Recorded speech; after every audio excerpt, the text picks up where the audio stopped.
to the formal part of the course. Okay, first of all, I would like to give a copy of the paper presentations.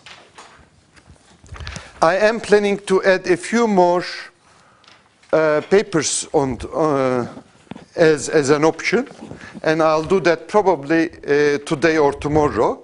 I'm expecting that you give me a ranking of what you want to present until Monday morning, early Monday morning. So I'll be at school Monday morning, decide on the schedule, and simply announce that schedule to you with respect to paper presentations. Now, I gave you 10 papers. 2 of them requires 2 people because they are pretty loaded papers. The others are not that straightforward, but I think one person can handle it. There is a considerable percentage in this paper presentation, so I expect that you would spend some time to prepare.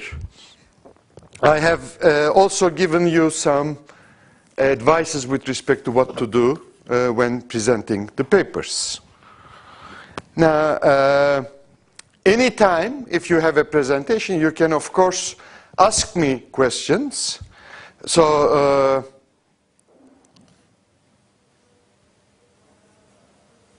okay, and don't forget your audience is your friend, so it means that you have to make sure that you understand some basic parts and describe them. So instead of like putting all the equations there and trying to forget what's going on, you have to be able to convey the idea rather than giving a lot of details. So you can ask me questions about the papers, and probably I will give you more information with respect to what to do when you have the papers coming in, when you have your presentation decided. I will probably ask you to prepare the presentation, and then you can consult me with respect to the presentation. That would make life a little bit easier. We are going to cut off the videotaping while you are presenting, so there won't be any videotaping while you are presenting, but I will invite everybody. Okay, if you are presenting, I'm joking. Okay. And so basically we will be doing it in the most comfortable way. Most of the papers are available in the package. Some of them are not. If you cannot get a copy of the paper, please let me know and I will send you a copy. And I know that some of you can use the library resources and can get a copy, but some of you may not. So if you don't have a copy and you want to see the paper before you make a selection, please let me know so that I'll send you a copy. Okay. So, now last time I talked about the paper by Gerchak and Weng. So as a result, what we have seen is we have seen 2 papers which are related to contracting. Now what I want to do is I want to give you a more general framework on what we do when we have contracting type problems. So this general framework will help in understanding those papers which are related to contracting. So let me give this basic outline. So there are 3 fundamental questions that we ask in supply chain contracting. So let me put the title, Fundamental Questions Asked in Supply Chain Contracting Problems.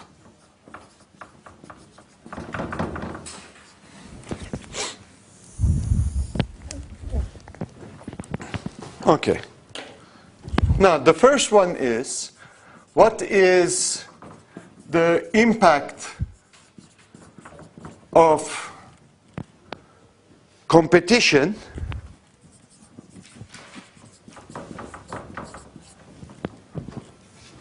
on supply chain decisions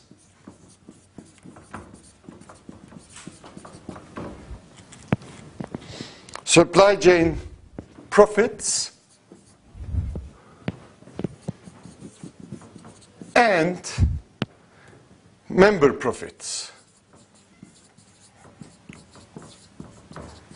Now, up to this point, we have not seen any model where we have competition. But if you look at some of the papers that are here for presentation, for example, number 7, the Lipman and McCardle paper is about the competitive newsboy problem.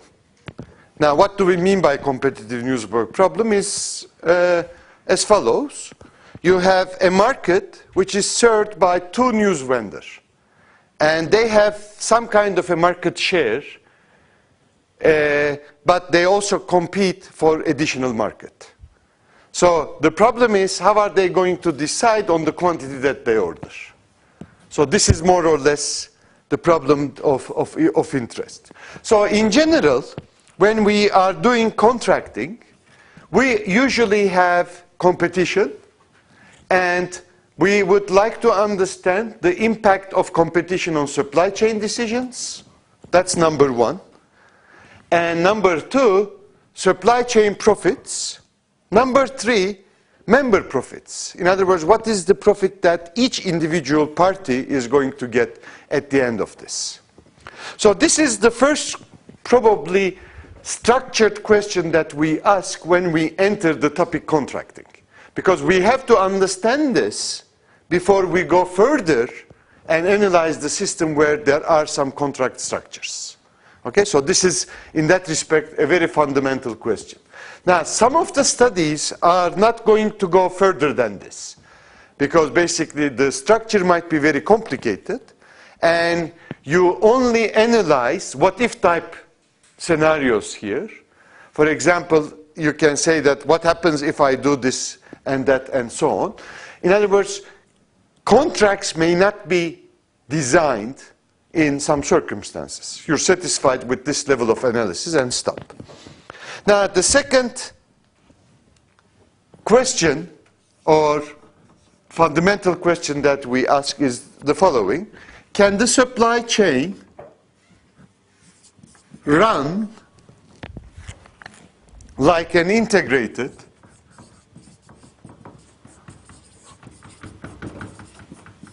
supply chain or centralized system?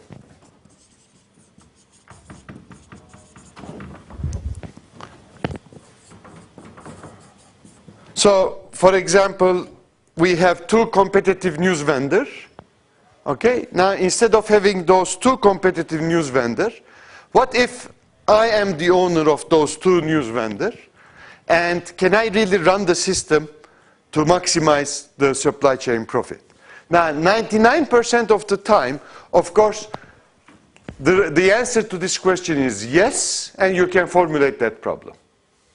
But there will be some instances where the current state of information will not be sufficient to do that. Okay? But let's say that without loss of generality, this is basically, the answer is yes. Okay? Now, again, what do we do? Well, we have competition here. Now, here in the second part, we eliminate the competition, because we have sort of a single structure which is solving everything. Now, the third question is the following. Are there mechanisms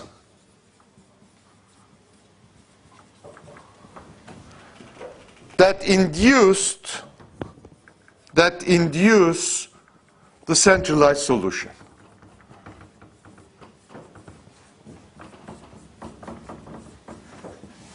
Okay, so this is basically the third question. Now, why do we want the centralized solution to be induced here? Very simple, because we know that the centralized solution, if it exists, it is going to enlarge the cake that we have. It's going to obtain the maximum profit in the system. Now, what we are looking for is as follows. Now, the first problem is a decentralized problem, where you have competitive parts. Each part solves the problem for herself. The second one brings them together, you have a centralized solution. The third part looks for mechanisms which is going to induce the centralized solution in the decentralized structure. Now, usually these mechanisms, we call these mechanisms as contracts. One example would be the revenue sharing example that we had. Okay? If you can have revenue sharing example where you also pay a premium for the items that are not sold, okay, you can induce the centralized solution. So you can select the parameters of the contract such that even if both parties think that they are solving the decentralized problem, competitive problem, they are going to converge to the solution which is the supply chain best. Now, economists usually call it the best solution, okay? And the best solution for the system is the centralized solution, okay? So basically, contracts are mechanisms which is going to create the best solution in a supply chain. Of course, in real supply chains, in large supply chains where you have dynamic structures, where demand changes from one period to the other, and people, the environment change from one period to the other. So to have mechanisms which have this property, which will induce the centralized solution, is not very easy to get. But if you have more simplistic environments, like the revenue sharing example that we had, you can obtain the centralized solution using those mechanisms.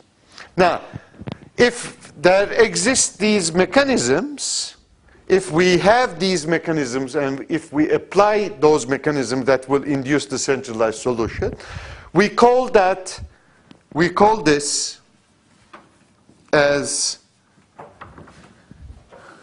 we say that this contract or this mechanism coordinates the supply chain. That's the jargon which is used. So when we say this contract is coordinating the supply chain, it means that if we apply this contract, okay, to a decentralized structure, the contract is going to result in the centralized solution, if the parameters are selected correctly, which is the case actually. So as you can see, most of the people who are working in this area are interested in creating mechanisms, contract structures, which is going to result in a coordinated supply chain. Okay? Because in this way you can make sure that you can persuade everybody, all the parties, to simply operate, all the parties to operate with such contracts. Whereas in real life, of course, these contracts are only vehicles which show a certain direction. Because basically most of the studies that we are going to see assume that information is available to all the parties. Whereas in real life, information is not available.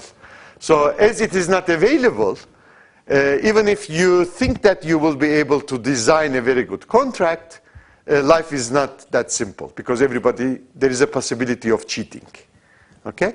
But there are some more advanced mechanisms, which is number one, in a certain step of the procedure, it is going to make sure that parties reveal the truth, they give the truthful information, and then accordingly find a way to coordinate the supply chain. But as I said, this is sort of the typical this is the typical decisions that we look for when we are analyzing contracting problems. Okay, now, okay, so the properties, if we talk about in general the properties of coordinating mechanisms, there are two properties of the coordinating mechanisms. In other words, when we talk about coordinating mechanisms, we talk about two properties. Under the terms of the contract,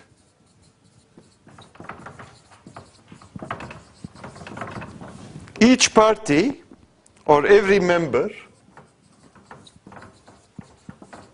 should find its own interest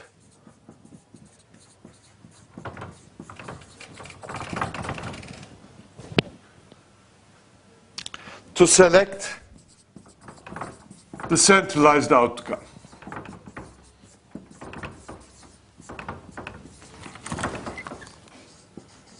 In other words, when I have a contract structure, always remember the revenue sharing example. In my own interest, I want to select the centralized outcome. I'm not aware that I am selecting the centralized outcome, actually. I am simply maximizing my own profit. Okay? I am maximizing my own profit, but it turns out that the solution that maximizes my own profit under this contracting structure is the centralized solution. Okay? The solution which is going to be obtained if you solve the centralized problem. Okay? So this is the key. Of course, there is one other thing which is very important and usually missed in some of the studies of contracting. The second idea is that every member should find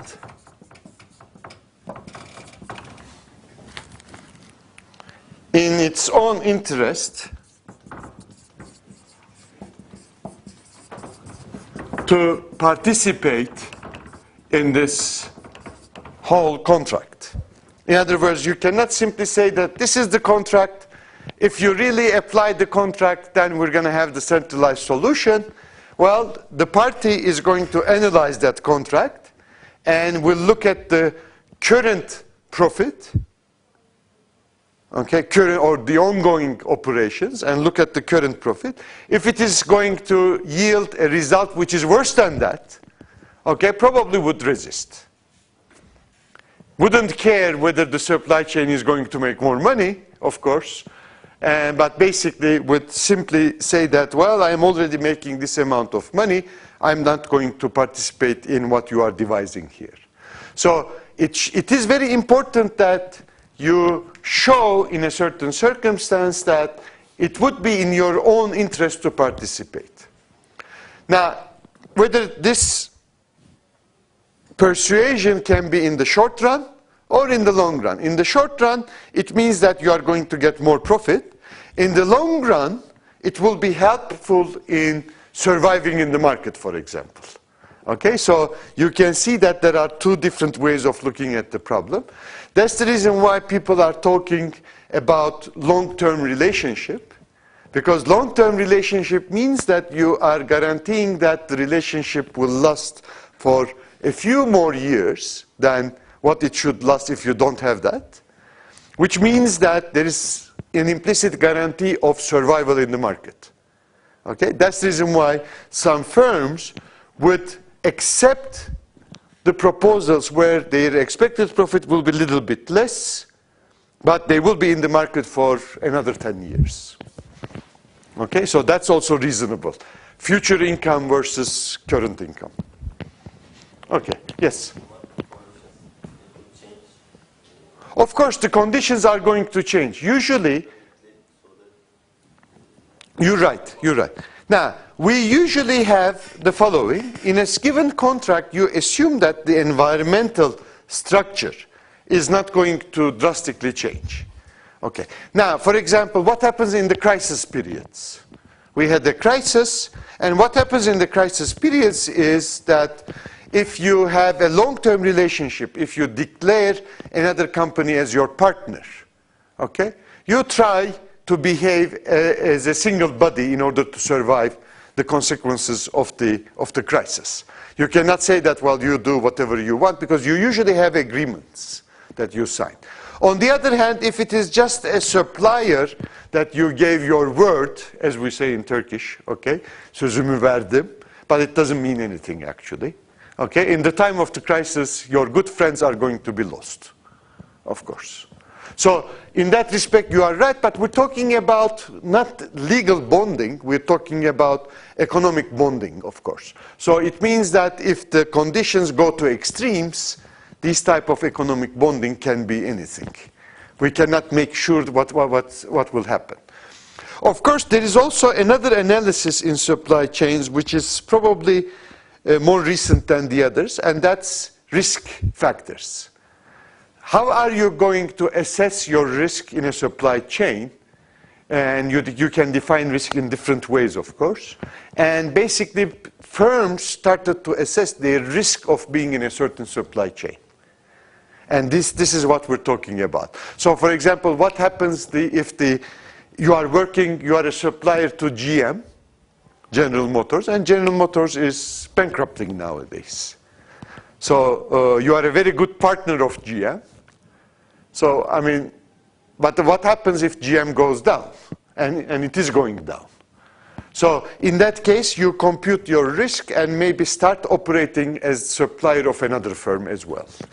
Things like that. I mean, people usually diversify because of these type of reasons. But you're right, of course. These are only true if the conditions do not drastically change. If they drastically change, like the one that we have in the crisis, things are going to be pretty messy. Now, most of the things that we do as IEs actually fall into this category, unfortunately. We have been preparing a production plan for one of the automotive companies in Turkey, and it turns out that they asked us the following question. Would this, if we use this model of production planning, would it tell us to shut down certain lines? And the answer is very simple, actually. The whole thing, the whole model is prepared as if you are going to operate all these lines. In other words, you expect certain economic conditions, you have some kind of a demand.